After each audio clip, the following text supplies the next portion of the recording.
Bienvenidos a mi canal. El día de hoy estaremos compartiendo la lectura del libro de Walter Rizzo, Enamórate de ti, donde hablan un poco del valor imprescindible de la autoestima.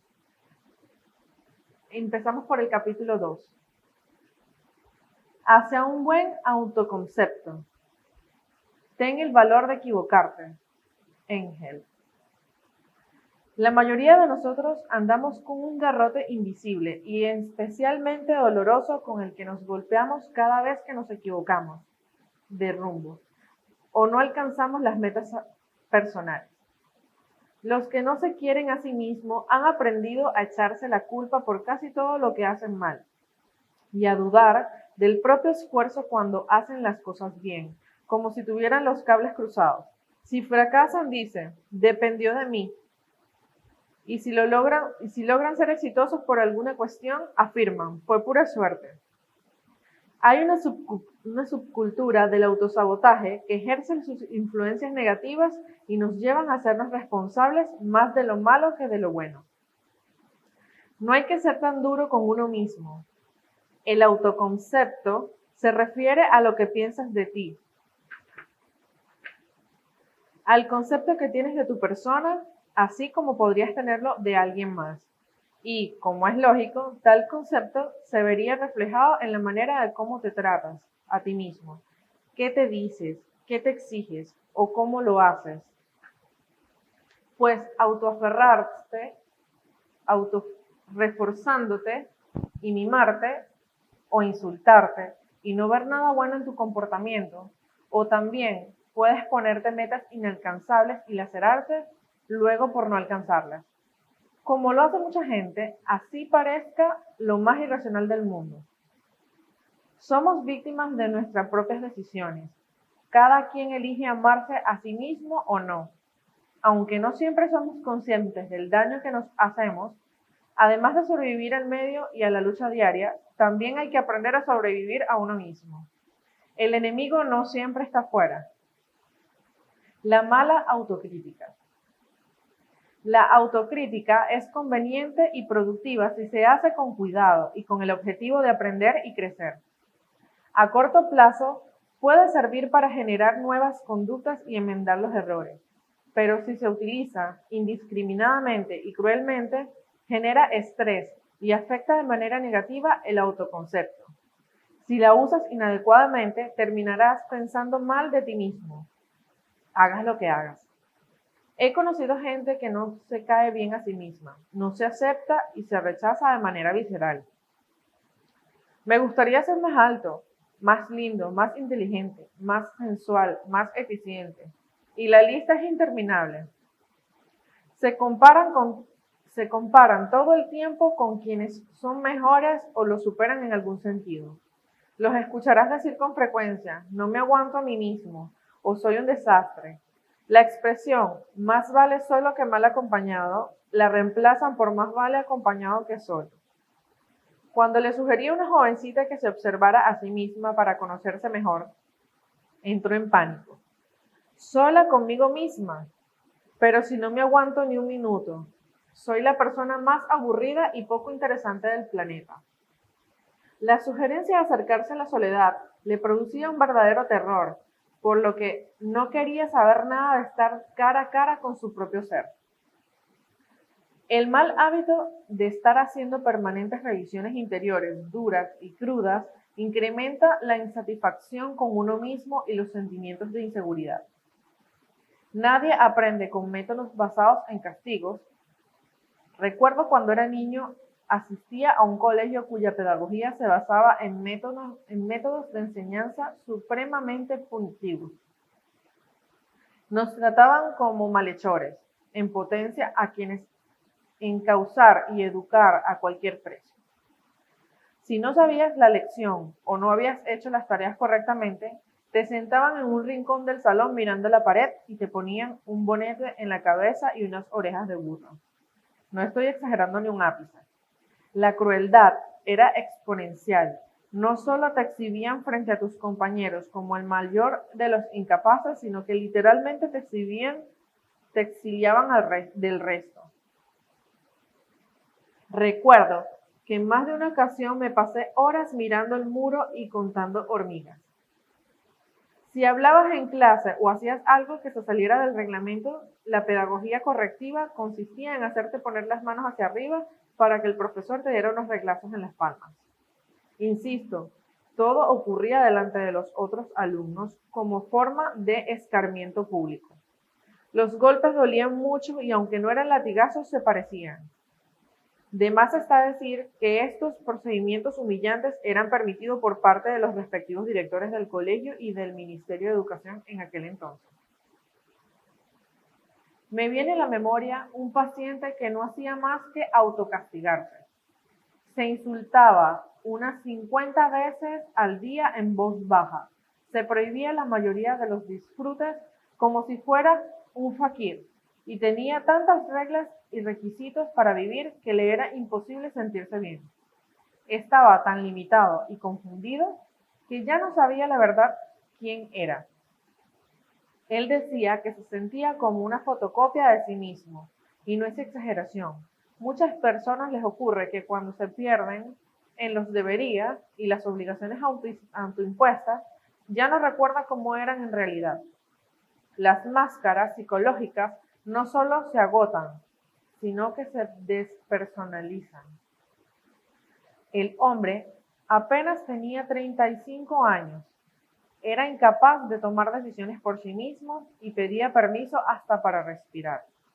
Mi paciente había crecido con la idea de que si no seguía estrictamente las pautas con las que lo habían educado, dejaría de ser una buena persona. Demasiada carga para cualquiera, y por eso cabe la pregunta: ¿cómo hizo para sobrevivir a semejante asfixia normativa? Para sobrevivir a la represión autoimpuesta, desarrolló 3 métodos: autocontrol excesivo y la autoobservación obsesiva, y autocrítica despiadada. 3 garrotes mortales. Castigarse a sí mismo lo hacía sentir bueno, correcto y salvado. Cuando pidió ayuda profesional e hizo su propia revolución psicológica moral, llegó a la sana conclusión de que no merecía maltratarse. Empezó a permitirse algunos deslices simpáticos, como por ejemplo, comerse un helado triple con chocolate y crema batida sin pensar en la gula, vestirse bien sin sentirse vanidoso o culpable, y mirar a una chica por la calle sin sentirse especialmente lujurioso.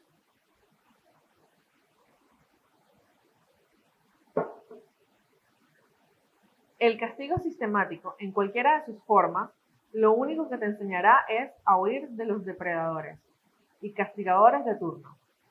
Huir y nada más. No resolverás el problema de fondo, no lo enfrentarás, pero cuando hablamos del autocastigo, el problema es que el verdugo serás tú mismo, y entonces lo llevarás a cuestas como una desventura. Defenderte será como escapar de tu propia sombra. Infinidad de personas poseen un sistema de autoevaluación en las que sufrir día y noche, momento a momento, inexplicablemente, sentirse orgullosas del martirio que se proporcionan a sí mismos. La autorrotulación. Soy o me comporté. Una variación de la autocrítica dañina es la autorrotulación negativa. Colgarse carteles que no hablan bien de uno mismo o dejar y aceptar que te cuelguen los otros para ubicarte una categoría que te hace daño, en alguna categoría que te hace daño. Las clasificaciones sociales, estereotipos, tienden a referirse a los demás en términos globales y no específicos, sin tener en cuenta las excepciones o los atenuantes. Lo mismo pasa cuando te rotulas negativamente a ti mismo. Confundirás la parte del todo. En vez de decir me comporté torpemente, dirás soy torpe o soy inútil, en vez de decir me equivoqué en esto o aquello. No es lo mismo afirmar estoy comiendo mal que soy un cerdo. El ataque a mansalva y tajante al amor propio, yo, a lo que eres, crean desajustes y alteraciones de todo tipo. Por el contrario, la autocrítica constructiva es puntual y nunca toca el fondo del ser como totalidad. Si le dijeras a la persona que amas, te equivocaste, eres un idiota, ¿Cómo se sentiría ella? ¿Cómo reaccionaría? Le harías daño, ¿verdad? Pues de igual manera, atacar tu valoración personal golpea tu valía. Te afecta psicológicamente mucho más de lo que piensas. La autoexigencia despiadada. Otras personas muestran la tendencia a utilizar estándares internos inalcanzables para autoevaluarse a sí mismas, es decir, metas y criterios desproporcionados sobre hacia dónde deben dirigirse el comportamiento. Si la autoexigencia es racional y bien calculada, te ayuda a progresar psicológicamente, pero si no te calibra bien, puede afectar seriamente tu salud mental. Los extremos son malos. Nadie niega que en ocasiones necesitamos una autoexigencia moderada o elevada para ser competentes. Por ejemplo, el encargado de manejar el material radioactivo en una planta nuclear no puede hacerlo despreocupadamente, como tampoco un cirujano a la hora de operar a su paciente.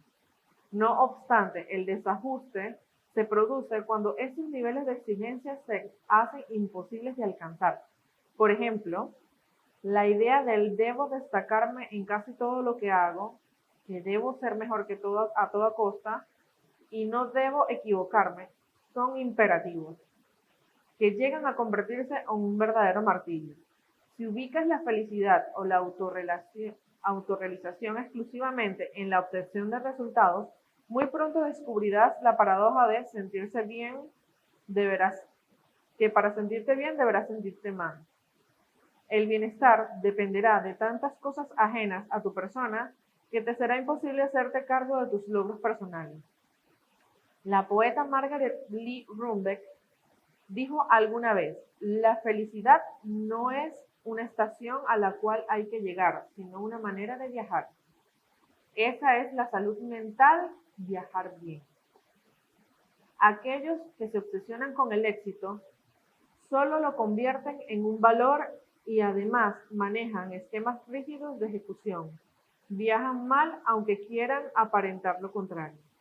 Quizás la felicidad no esté en ser el mejor vendedor, la mejor mamá, el mejor hijo, el mejor descollar en cualquier cosa, sino simplemente intentarlo de manera honesta y tranquila, disfrutando mientras se lleva a cabo, en quedarse con el paisaje mientras vas hacia donde quieras ir.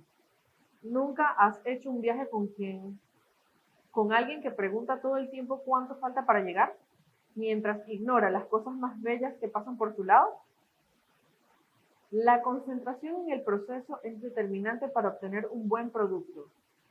Esta aparente contradicción, la despreocupación del resultado para alcanzarlo, no es tal y queda bien escenificada en la enseñanza Zen sobre el arco y la flecha.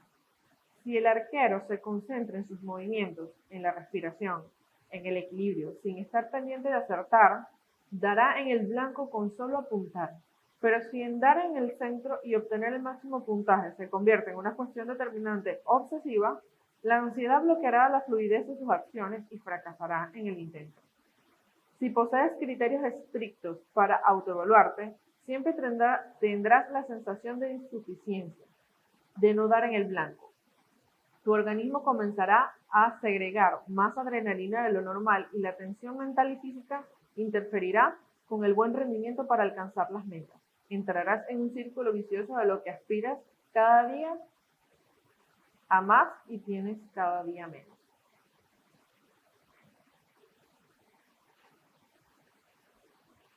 Esta secuencia autodestructiva puede verse mejor en la siguiente gráfica. Estándar irracional, conducta, autoevaluación, estrés, efecto negativo, conducta, autoevaluación, estrés, efecto negativo, es un bucle. Las metas imposibles harán de que tu conducta nunca llegue al nivel deseado, pese a sus esfuerzos y a sentirte incapaz de la autoevaluación. Será cada vez más negativa y el estrés será mayor, en lo que te alejará cada vez más de tus objetivos. Habrá mayor desatino. Las personas que quedarán atrapadas en esta trampa se deprimen, pierden el control sobre su propia conducta e indefendiblemente se equivocan. precisamente lo que querían evitar. La premisa es como sigue. Cuanto más hagas del ganar un valor, paradójicamente más desatinado estarás a perder.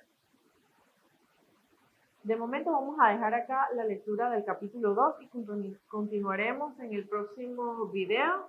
Si te ha gustado, compártelo con tus amigos y suscríbete al canal y dale a la campana para que te lleguen las notificaciones del próximo video. Bye.